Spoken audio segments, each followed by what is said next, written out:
अन्यसेयो ribbon, hello everyone. आप सबका स्वागत है मास्टर अंगों पर, जहां हम सीखते हैं हिंदी में कोरियन भाषा आसान और स्टेप बाय स्टेप तरीके से। आज हम करने जा रहे हैं कुछ बहुत ही महत्वपूर्ण टॉपिक्स। कोरियन सेंटेंस स्ट्रक्चर या वाक्य संरचना, जानेंगे पार्टिकल्स क्या होते हैं और उनका काम क्या होता है, और सीखेंगे दो बहुत ही important particles, topic marking particle और सब्जेक्ट मार्किंग पार्टिकल। तो चलिए बिना किसी देरी के शुरू करते हैं। खजा शुरू करते हैं कोरियन और हिंदी वाक्यों में समानता से। दोनों भाषाएं एसओवी, सब्जेक्ट ऑब्जेक्ट वर्ब या कर्ता कर्म क्रिया सेंटेंस स्ट्रक्चर या वाक्य संरचना का इस्तेमाल करती हैं।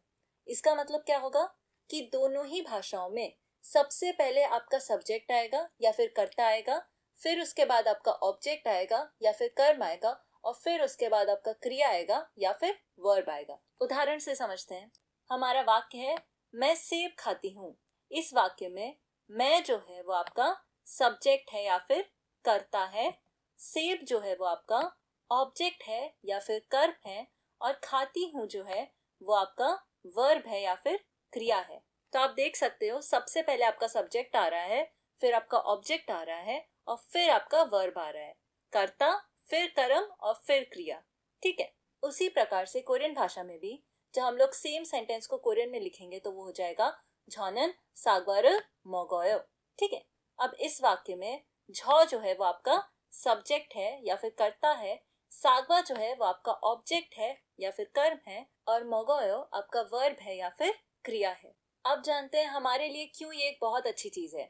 सेम वाक्य संरचना या सेंटेंस स्ट्रक्चर होना हमारे लिए कोरियन वाक्यों को समझना और बनाना आसान कर देता है, क्योंकि इससे हमें अपने दिमाग में कोरियन वाक्य बनाते वक्त शब्दों को रीअरेंज नहीं करना पड़ता।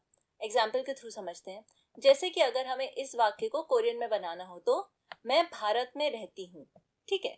तो हम मैं की जगह पर झ, भारत की जगह पर इंदो और रहती हूँ की जगह पर सारायो लगा देंगे और वो आपका कोरियन वाक्य बन जाएगा। तो आपका वाक्य बन जाएगा झॉनन इंदो ए सारायो, झॉनन इंदो ए सारायो। अब आपने नोटिस करा होगा एक्सेप्ट फॉर झ, इंदो और सारायो हमने दो और शब्द ऐड करे हैं, छोटे छोटे शब्द यहाँ पे, नन और ए। अब हम पढ़ने वाले हैं इन्हीं के बारे में। अब है हमारे पास पार्टिकल्स इन कोरियन लैंग्वेज, छोसा। पार्टिकल्स क्या होते हैं? जो भी छोटे छोटे शब्द हमने देखे थे। ठीक है। तो अब वही सेंटेंसेस लेते हैं जो हमने पहले पढ़े थे। पहला सेंटेंस हमने पढ़ा था वो था छनन सागवार मोगोयो, मैं सेब खाती हूँ। तो यहाँ पर आप देख सकते हो नन और रल, ये आपके पार्टिकल्स हैं। ठीक है।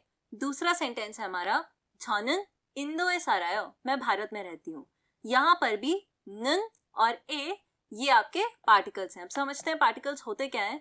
पार्टिकल्स या फिर छोसा वो शब्द होते हैं जो किसी संज्ञा के बाद आते हैं और उस संज्ञा का वाक्य में क्या रोल है, जैसे कि वो सब्जेक्ट है, कर्ता है, ऑब्जेक्ट है, कर्म है, लोकेशन है, कोई जगह है आदि, ये बताते हैं। ठीक है। ये हिंदी में ने, को, से, में आदि की तरह होते हैं। बस कोरियन भाषा में वो संज्ञा के साथ जोड़ कर लिखे जाते हैं। जैसे कि आप यहाँ पर देख सकते हो, कोई स्पेस नहीं है बिटवीन। ठीक है। सागवा रल, कोई स्पेस नहीं है। इंदो ए, कोई स्पेस नहीं है। ठीक है। ये बहुत महत्वपूर्ण होता है क्योंकि ये किसी वाक्य का मतलब अच्छे से स्पष्ट करते हैं। ठीक है। तो ये बहुत ही ज्यादा महत्वपूर्ण होते हैं पार्टिकल्स के बारे में सीखना। कोरियन भाषा में कई प्रकार के पार्टिकल्स होते हैं, जैसे टॉपिक, सब्जेक्ट, ऑब्जेक्ट, लोकेशन आदि। अब बात करते हैं हमारे आज के मेन टॉपिक के बारे में। टॉपिक मार्किंग पार्टिकल इनन और सब्जेक्ट मार्किंग पार्टिकल ई खा। शुरू करते हैं टॉपिक मार्किंग पार्टिकल इनन से। इसको किसी संज्ञा के साथ जोड़ा जाता है, उस संज्ञा को वाक्य का विषय टॉपिक बनाने के लिए। एग्जाम्पल के थ्रू समझते हैं। छनन सागवार मोगोयो, मैं सेब खाती हूँ।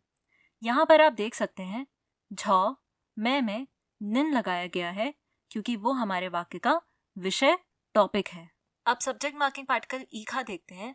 ये किसी संज्ञा के साथ जोड़ा जाता है ये दिखाने के लिए कि वह संज्ञा उस वाक्य का कर्ता सब्जेक्ट है।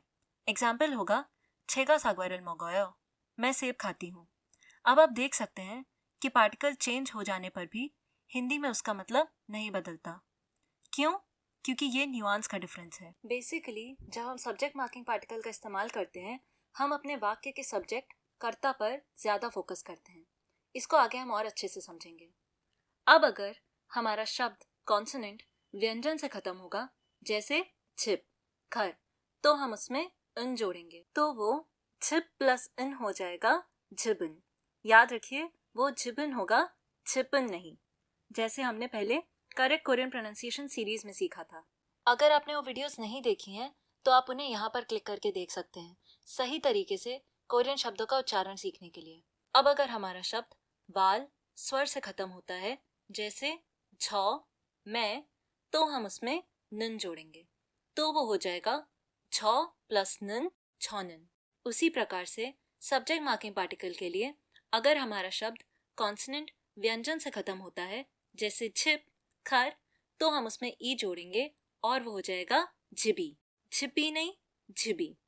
और अगर हमारा शब्द वाल स्वर से खत्म होता है, जैसे झ, तो हम उसमें खा जोड़ेंगे और वो हो जाएगा छेगा। ये चीज आपको याद रखनी होगी कि अगर झ, मैं में सब्जेक्ट मार्किंग पार्टिकल जुड़ेगा तो वो झौगा नहीं, छेगा बनेगा।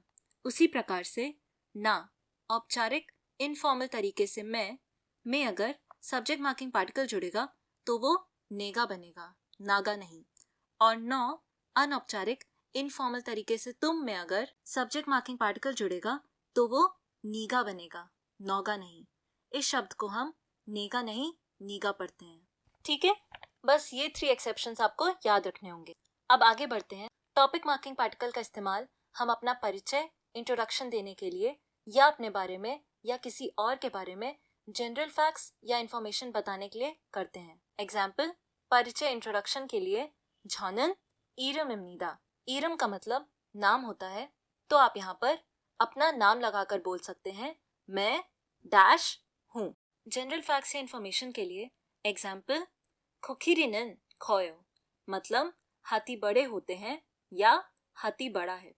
अब यहाँ पर हमने टॉपिक मार्किंग पार्टिकल का इस्तेमाल इसलिए किया है क्योंकि ये सब जानते हैं कि हाथी बड़े होते हैं। ठीक है, सब्जेक्ट मार्किंग पार्टिकल का इस्तेमाल कुछ विशेष स्पेसिफिक बताने के लिए किया जाता है। एग्जाम्पल, छेगा ईरम इमनीदा, मैं नाम हूँ।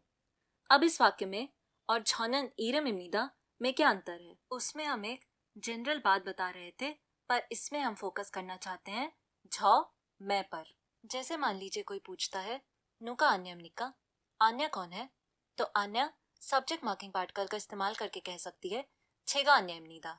अब वो यहाँ पर टॉपिक मार्किंग पार्टिकल का इस्तेमाल इसलिए नहीं कर रही क्योंकि वो एक स्पेसिफिक प्रश्न का उत्तर दे रही है। ठीक है, दूसरा एग्जाम्पल देखते हैं। खोखिरी गा छागायो, हाथी छोटा है। अब यहाँ पर एक अनयूजुअल, असामान्य घटना हुई है। हाथी तो आमतौर पर बड़े होते हैं, पर ये एक छोटा हाथी है, तो ये एक विशेष चीज है, जनरल नहीं। इसलिए यहाँ पर हम खोखिरी नन नहीं, खोखिरी गा छागायो बोलेंगे। ठीक है,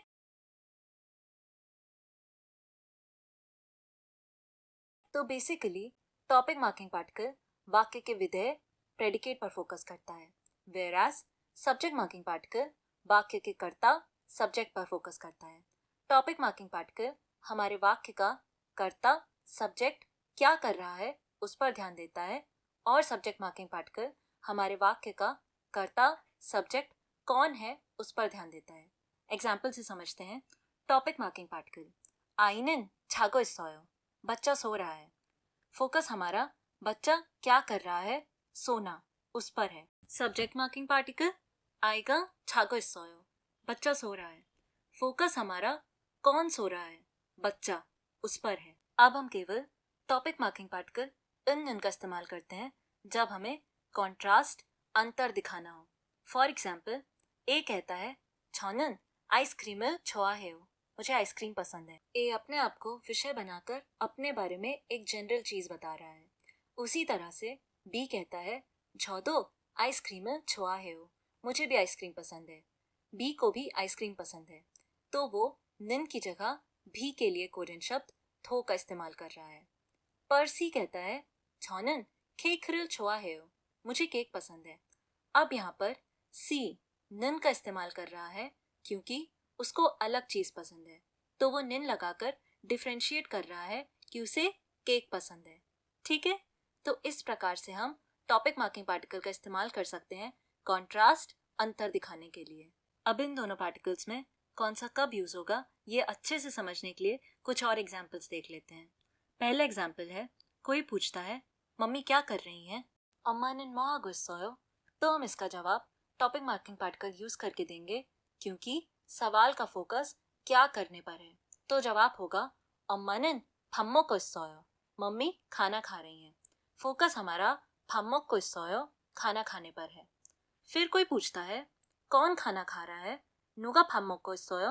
तो हम इसका जवाब सब्जेक्ट मार्किंग पार्टिकल यूज करके देंगे क्योंकि सवाल का फोकस कौन पर है। जवाब होगा 엄마가 밥 먹고 있어요। मम्मी खाना खा रही हैं। फोकस हमारा 엄마 मम्मी पर है। फिर है एग्जाम्पल 3 सवाल, कौन मेरा सारा पानी पी गया? 누가 제 물 다 마셨어요? तो पर्सन 1 कहता है 저는 안 마셨어요। मैंने नहीं पिया। फोकस वाक्य का 안 마셨어요 नहीं पीने पर है। पर्सन 2 कहता है 저도 안 마셨어요। मैंने भी नहीं पिया। अभी भी हमारा फोकस 안 마셨어요 नहीं पीने पर है। लेकिन पर्सन 3 कहता है 제가 마셨어요 미안해요। मैंने पिया था सॉरी। यहाँ पर वाक्य का फोकस छ मैं पर है, इसलिए यहाँ पर हम सब्जेक्ट मार्किंग पार्टिकल का इस्तेमाल करेंगे। तो यहाँ पर खत्म होता है हमारा आज का लेसन। हम आशा करते हैं कि आपका ये लेसन पसंद आया होगा। अगर हाँ तो प्लीज़ इस वीडियो को लाइक करिए, कमेंट करके हमें अपनी थॉट्स, क्वेरीज और सजेशंस बताइए और चैनल को भी ज़रूर सब्सक्राइब करिए अगर आपने अब तक नहीं किया है तो। Learn Korean for beginners in Hindi series की प्लेलिस्ट चैनल पर है, उसे ज़रूर चेकआउट करिए और लेसन्स देखने के लिए। और ऐसे ही और भी अमेजिंग कोरियन लेसन्स हिंदी में देखने के लिए जुड़े रहिए मास्टर अंकुको के साथ। मोदु 감사합니다। धन्यवाद आप सभी को। 그럼 다음 लेसन तो 만나요। फिर मिलते हैं अगले लेसन में। 안녕히 가세요। बाय।